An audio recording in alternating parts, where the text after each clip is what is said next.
त्यागी परिवार online class में आपका स्वागत है।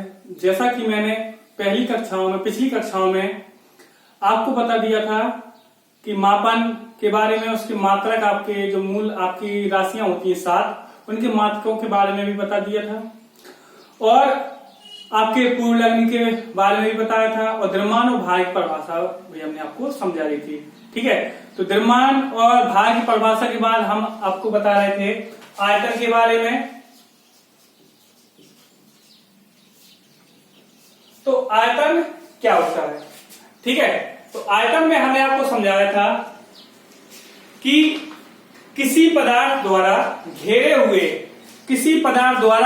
हुए स्थान को आयतन कहते हैं। ठीक है, जो पदार्थ आपको घेरता है, वो जो पूरा स्थान घेरता है, जैसे मान लो कोई ये पदार्थ है, ठीक है, ये क्या करता है, जितना भी स्थान ये घेर रहा है वो उसका क्या है, आयतन है। आयतन का सूत्र हमने बताया था, आयतन बराबर क्या होता है, लंबाई गुणे चौड़ाई गुणे ऊंचाई, हमने आपको बताया था, है ना। तो इसकी क्या है, लंबाई है, इसकी चौड़ाई है, ठीक है, और ये थोड़ी सी आपकी जो चौड़ाई है ना, ये मोटी आपको दिखाई दे रही है, ये चौड़ाई है आपकी, ठीक है। अब और ये आपकी जो लंबाई हो गई, चौड़ाई हो गई, ये क्या हो गई, ऊंचाई हो गई, तो ये सभी क्या है, आयतन कहलाता है। ठीक है, और आयतन का मात्रक भी क्या होता है, आयतन का मात्रक आपको बताया था, मीटर घात क्या होता है आपका 3 होता है। लेकिन बड़े पैमानों में जो आपका मान मीटर घात 3 होता है, लेकिन जैसे रसायन विज्ञान में है तो ये छोटी छोटी इकाइयां आपकी ली जाती हैं। ठीक है, मीटर की जगह क्या हो जाएगा, जैसे सेंटीमीटर, ठीक है, तो सेंटीमीटर पे घात 3 आपका क्या हो जाएगा, ये भी आपका आयतन का मात्रक होगा। ठीक, अब आपको ध्यान रखना है, जैसे आपसे कहा जाए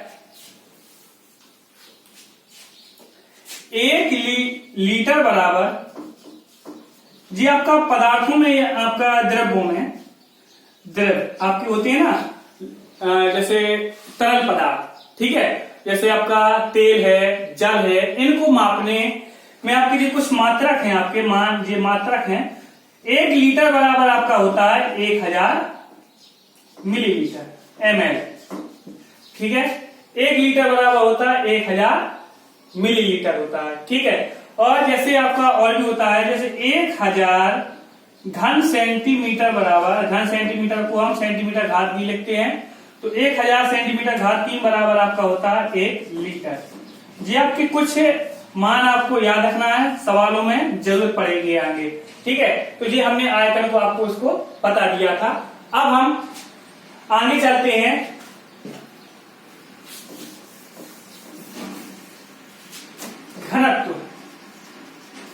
घनत्व पढ़ेंगे, फिर इसके बाद पढ़ेंगे ताप।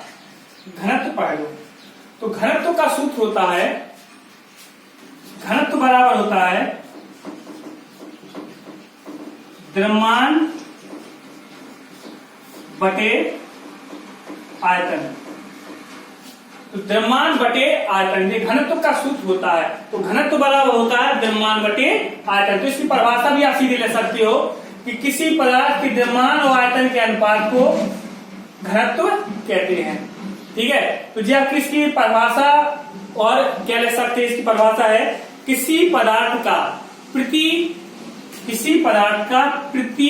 इकाई आयतन का द्रव्यमान घनत्व कहलाता है। किसी पदार्थ का प्रति बोलते हैं ना इसको, द्रव्यमान प्रति आयतन है ना, तो किसी पदार्थ का प्रति इकाई आयतन का द्रव्यमान क्या कहलाता है, घनत्व कहलाता। आप ऐसी परिभाषा इसको ले सकते हो, लेकिन आप सीधे भी आप ले सकते हो, परिभाषा आपकी ज्यादा आती नहीं है, लेकिन आपको सूत्र जरूर याद रखना है, घनत्व बराबर द्रव्यमान बटे आयतन। परिभाषा आएगा तो आप सीधे भी ले सकते हो, द्रव्यमान और आयतन का अनुपात घनत्व कहलाता है। ठीक है, अब इसका मात्रक हमको कैसे क्या होगा इसका, तो द्रव्यमान का मात्रक क्या होता है, किलोग्राम, आयतन का मात्रक क्या होता है, मीटर घात 3। तो घनत्व बराबर आपका मात्रक हो जाता है किलोग्राम बटे मीटर घात 3।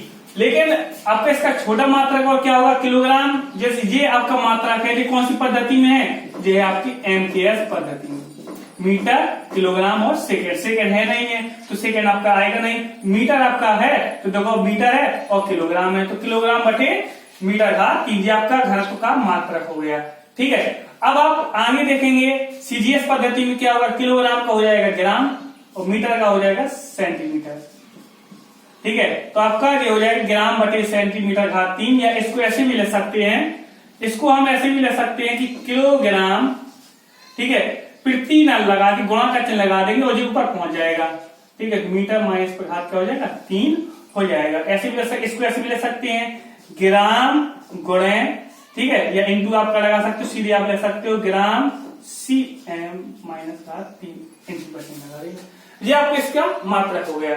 ठीक, अब ये जो रसायन हैं, जो रसायन विज्ञान के आपके जो वैज्ञानिक हैं, ठीक है, वे अधिकतर इसमें लेते हैं, क्योंकि छोटे छोटे इसमें चीजें होती हैं, अणु है, परमाणु है, छोटी छोटी चीजें हैं। बड़ी चीजों में आपका जी किलोग्राम, आपके मीटर लिया जाता है, छोटी चीजों में आपका जी अधिकतर मान लिया जाता है। ठीक है, अब हम आगे देखते हैं ताप।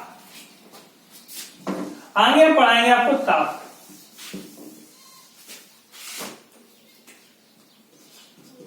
ताप के बारे में, ठीक, तो किसी वस्तु का ताप मापने के लिए हमें डिग्री सेंटीग्रेड की जरूरत आवश्यकता होती है, सेल्सियस जिसको बोला जाता है, केल्विन, फारेनहाइट। तो किसी भी वस्तु का ताप मापने के लिए ये सभी आपके यंत्र होते हैं।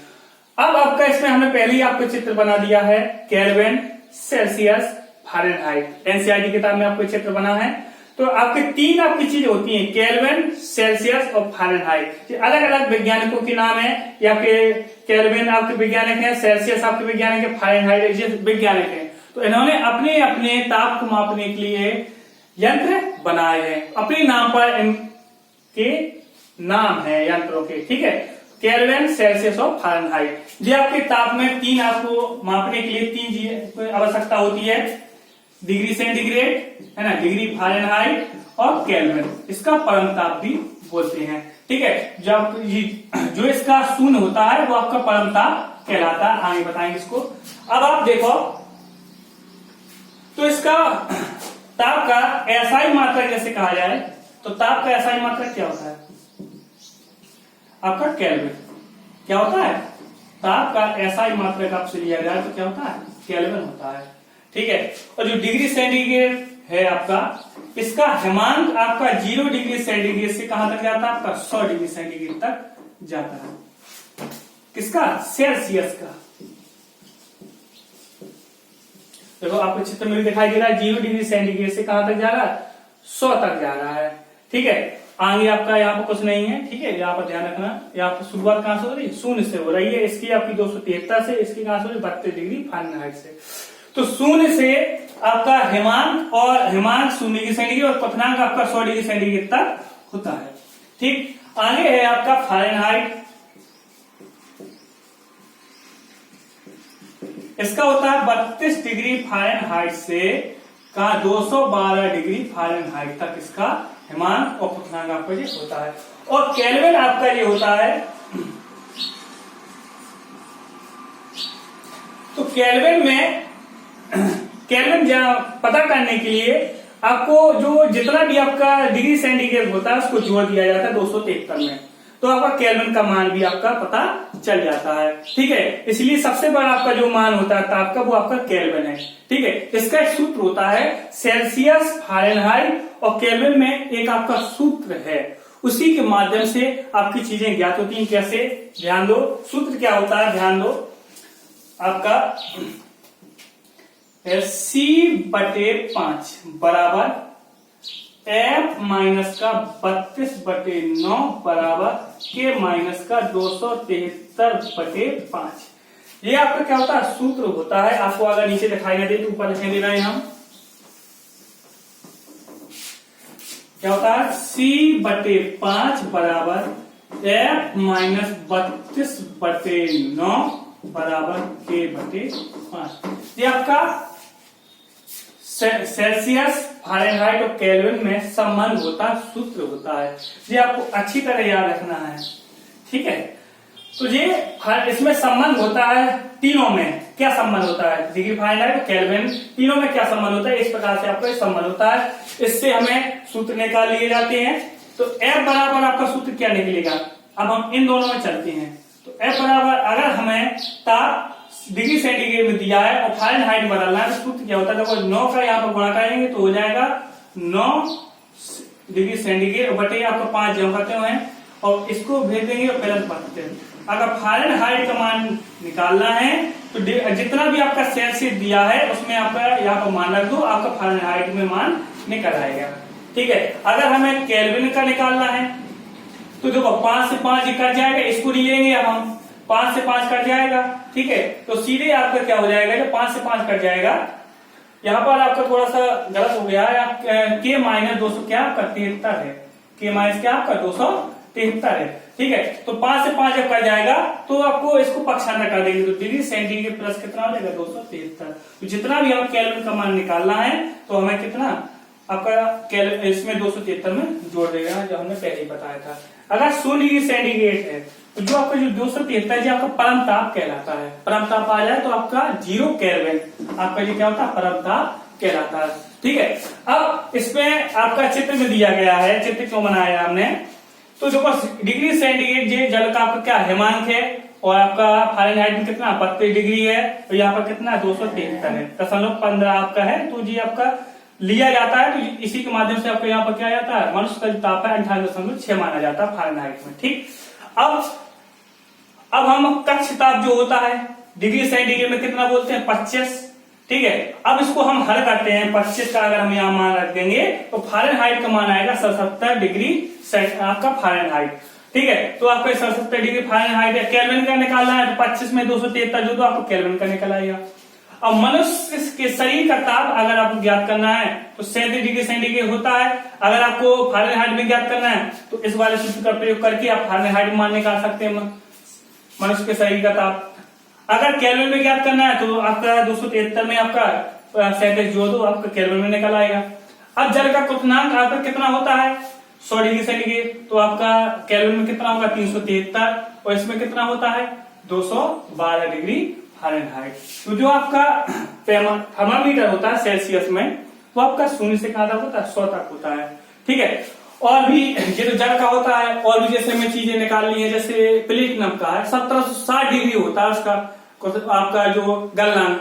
तो ये क्या होता है, ये सभी चीजें आपको अलग अलग माध्यम से अलग अलग आपके क्या निकाले जाते हैं, अलग अलग जो यंत्र होते हैं उससे निकाले जाते हैं। अब आपका ताप इस प्रकार आपका समाप्त होता है। अब आपकी जो इंपॉर्टेंट है आपको पढ़ना है वैज्ञानिक संकेतन। ठीक है,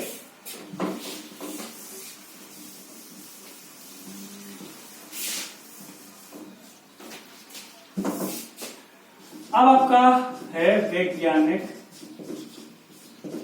संकेतन। तो वैज्ञानिक संकेतन क्या है, वैज्ञानिक संकेतन तो किसी भी संख्या का, ठीक है, 10 के घात के रूप में लिखना वैज्ञानिक संकेतन कहलाता है। क्यों जरूरत पड़ी आपकी वैज्ञानिक संकेतन की, जैसे आपसे कहा जाए कि हाइड्रोजन का अणु है जो, ठीक है, इसका द्रव्यमान है जैसे आप कहा जाए 622 200 0 0 0 इतने आपके शून्य हैं। ठीक है, 1 2 3 4 5, ठीक है, ये है आपका इसका ये अणु का जैसे मान लीजिए द्रव्यमान है हाइड्रोजन के अणु का। ठीक है, कोई भी संख्या है जैसे ले ले, अब हमारे इतने अणु होते हैं किसी परमाणु में। ठीक है, अणु में जो परमाणु होते हैं मान लो इतने अणु हैं, इसको संख्या बार बार लिखना सही नहीं होगा, क्योंकि जब इसका गुणा भाग करते हैं तो आपको क्या दिक्कतें का सामना करना पड़ता है। तो इसलिए वैज्ञानिकों ने एक संकेतन बनाया जिसकी वजह से इसका हल करना, गुणा भाग करना, जोड़ घटाना सरल हो जाता है। ठीक है, किसी भी चीज का जो अणु परमाणु जैसे कई आपके छोटे छोटे आपके परमाणु होते हैं किसी भी चीज में। ठीक है, तो उसको क्या है हम पूर्ण रूप से पूरी तरीके से नहीं लिख सकते हैं। ठीक है, तो इसको क्या है संकेतन के रूप में लिखा जाता है। तो आपका लिखा जाता है 6.222 गुणे, ठीक है, 10 पे घात जितनी भी जीरो हैं, है ना, 3 3 6 2 3 3 6 3 9 3 12 और आपका यहाँ पर है कितना 14। ठीक है, आपका जो दशमलव यहाँ पर माना जाता है तो यहाँ तक लाने में आपका जो बाएं साइड चल रहा है तो प्लस की घात चढ़ती है। तो जितनी भी आपके अंक है 3 का 3 6 3 का 9 3 6 12 13, 14, 15, 16, 17, तो आपके 10 पे घात कितना 17 आपका आ जाता है। इस प्रकार से आपको आगे नियम बताएंगे, ठीक है। तो ऐसा लिखना आपका असंभव है किताबों में बार बार जोड़ने घटाने में, तो ये सब वैज्ञानिकों ने ऐसे आपका इसको रूप दिया है। तो 10 के घात के रूप में लिखना है क्या कहलाता है, वैज्ञानिक संकेतन कहलाता है। सीधे आपको याद रखना है, जैसे आपकी कोई भौतिक राशि है, आपकी भौतिक राशि है, ठीक है, भौतिक राशि, तो बहुत सूत्र लिख लेना वैज्ञानिक संकेतन में, भौतिक राशि बराबर n गुणे 10 के घात n। भौतिक राशि बराबर n गुणे 10 के घात n होता है, ठीक है। जहां n क्या है, चरघातांक है, ठीक है। ये प्लस माइनस दोनों हो सकता है, आपका प्लस भी हो सकती है घात, माइनस की भी हो सकती है, ठीक है। और n बराबर होता है आपकी यहाँ पर कोई संख्या होती है जिसे हम डिजिट टर्म भी कहते हैं, ठीक है। n बराबर क्या होता है आपका डिजिट टर्म, कोई संख्या हो सकती है, और n आपकी क्या है, चरघातांक है। ये प्लस माइनस दोनों आपके हो सकती हैं। ये आपको वैज्ञानिक संकेतन, इनके सवाल आपको देखना है, ठीक है। कैसे करेंगे इसके सवाल,